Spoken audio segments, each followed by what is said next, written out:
Good morning বন্ধু, সকাল সকাল চলে এসেছি নতুন রান্না নিয়ে। চাউমিন বানাবো। চাউমিনটা সেদ্ধ করে নিয়েছি, জল ঝরিয়ে ঠান্ডা করতে দিয়েছি। এখানে বিনস, গাজর, ক্যাপসিকামকে কুচিয়ে নিয়েছি, আর এখানে পেঁয়াজ কেটে নিয়েছি। একটা কড়াই গরম হয়ে গেছে, কড়াইয়ের মধ্যে সাদা তেল দেবো। সাদা তেল গরম হয়ে গেছে, তার মধ্যে আমি সবজিটা দিয়ে দেবো। অল্প নুন দিয়ে দেবো।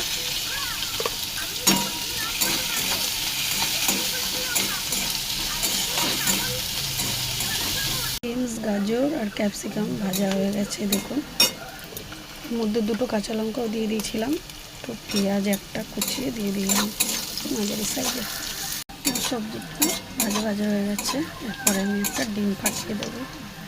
একটা ডিম ফাটিয়ে সাইডে ভেজে নিয়েছি দেখুন বন্ধুরা।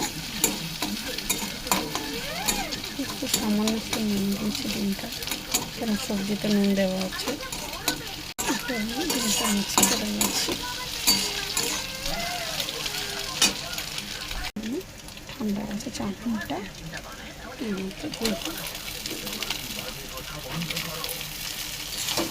ভালো করে মিক্সড করবো।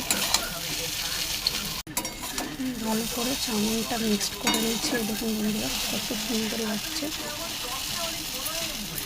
বন্ধুরা আমি একটু কালারের জন্য সয়া সস দিচ্ছি, অল্প, বেশি নেই, একটু কালারের জন্য যাতে দেখতে ভালো লাগে। বন্ধুরা আমার মিক্স করা হয়ে গেছে, এবার আমি নামিয়ে নেব। বন্ধুরা আমার চাউমিন রেডি।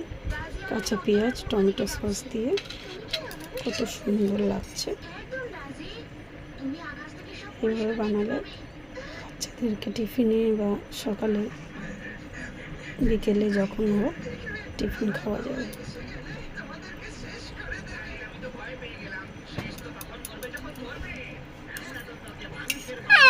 খুব সুন্দর হয়েছে।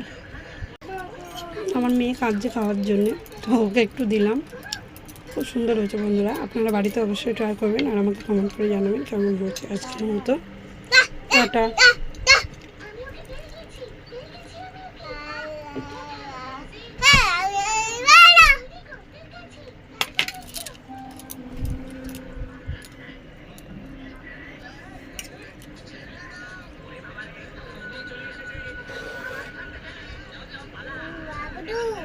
আজকের মতো টাটা, আবার আসবো নতুন কোনো রান্না নিয়ে। টমেটো কেচাপ খুব সুন্দর খেতে, আপনারা বাড়িতে অবশ্যই বানাবেন বন্ধুরা, আর আমাকে অবশ্যই জানাবেন কেমন হয়েছে খেতে।